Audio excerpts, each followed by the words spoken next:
سلام اغلى متتبعات، كيف راكم؟ ان شاء الله تكونوا كامل بخير، صحتكم جيده. جبت لكم اليوم تحليه سهله كما دائما كما ما يفيد. سهله ما فيهاش بزاف مقادير.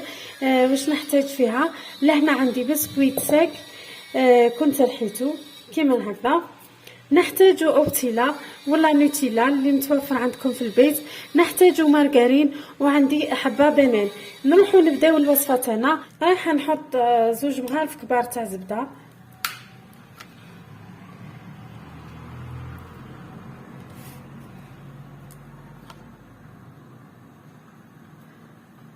نزيدو نص ونشوفوا. رايحه نذوبها ونولي لكم.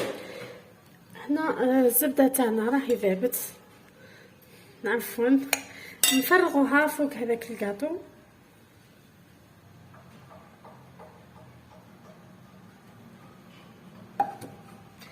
ونخلطوه مليح.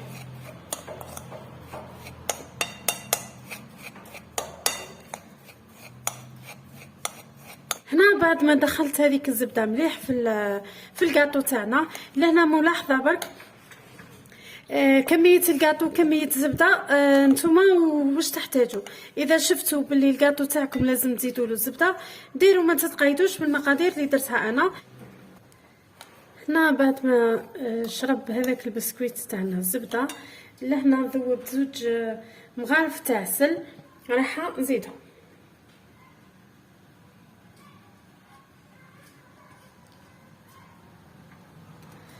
نزيدو نخلطوه مليح.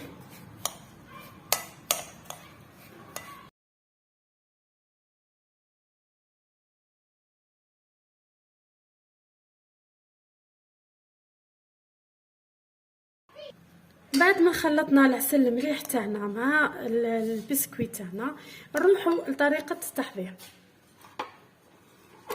انا هنا راح نخدم في هذا المول.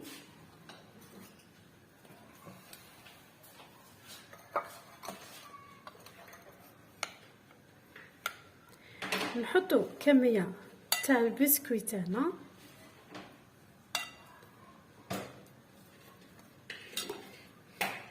جيبوا اي حاجه متوفره عندكم اضغطوا بها. نديروا حفره في الوسط ونحاولوا نسقموا منها بصبعنا.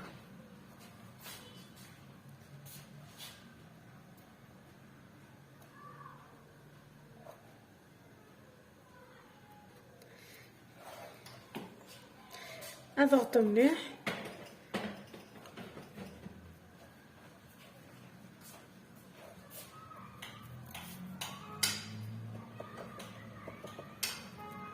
هكذا، هذا هو الشكل اللي تحصلنا عليه. نزيدوا الثانيه نديروا بنفس الطريقه.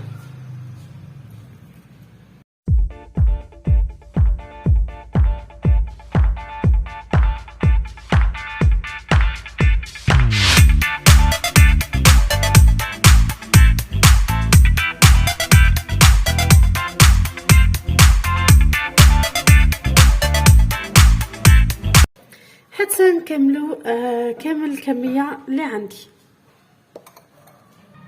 هنا بعد ما كملت كيما راكم تلاحظوا معايا، كملت هذوك ليمون كامل عمرتهم بالكاطو اللي درناه.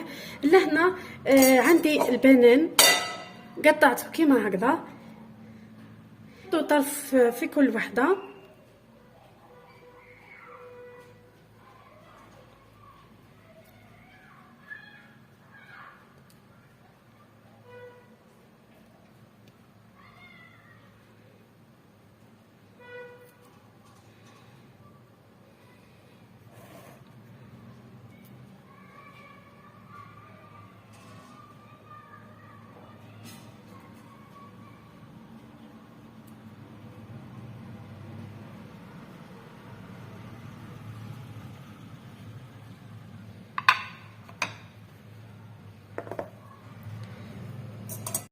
في المرحله هذه نحطوا الشوكولا تاعنا فوق هذاك البنان اللي درناه.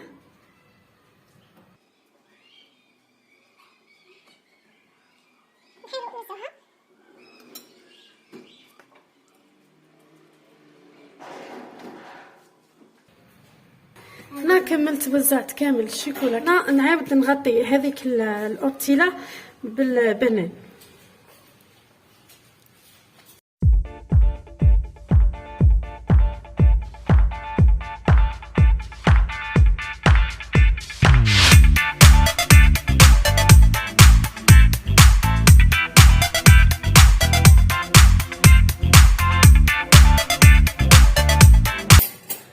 نروحو نحطوها في الثلاجه نخليوها حتى تبرد مليح، ومن بعد نجيو نشوفو التزيين تاعها كيفاش يجي في الاخير. للتزيين البنات عندي كاس كريم شانتي، راح نطلعو بكاس غربع ماء كلاصي. نروح نطلع لا كريم تاعنا ونولي لكم. هنا طلعت لا كريم تاعنا، نروحو نكملو الوصفه تاعنا. حطيتهم في الثلاجه تقريبا ساعتين، دوكا راح نديمو ليهم.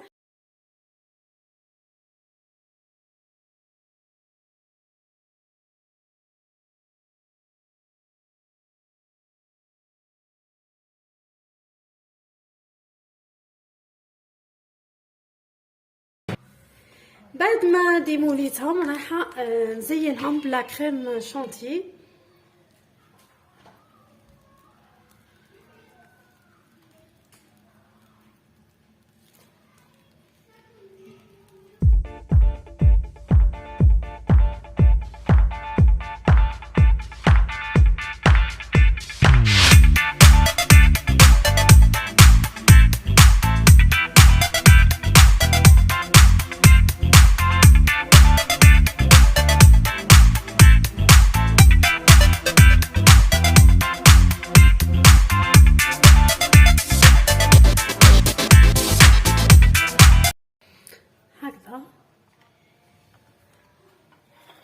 كلمسة أخيرة راح ندير فوقهم كاكاو.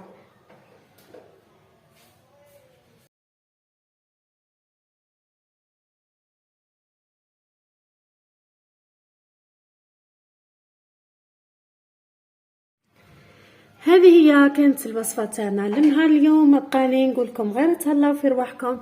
الوصفه الجايه ان شاء الله تعجبكم تجربوها. ما تنساوش البنات، ما تنساوش البارطاج. نتلاقاو في الفيديو الجاي ان شاء الله.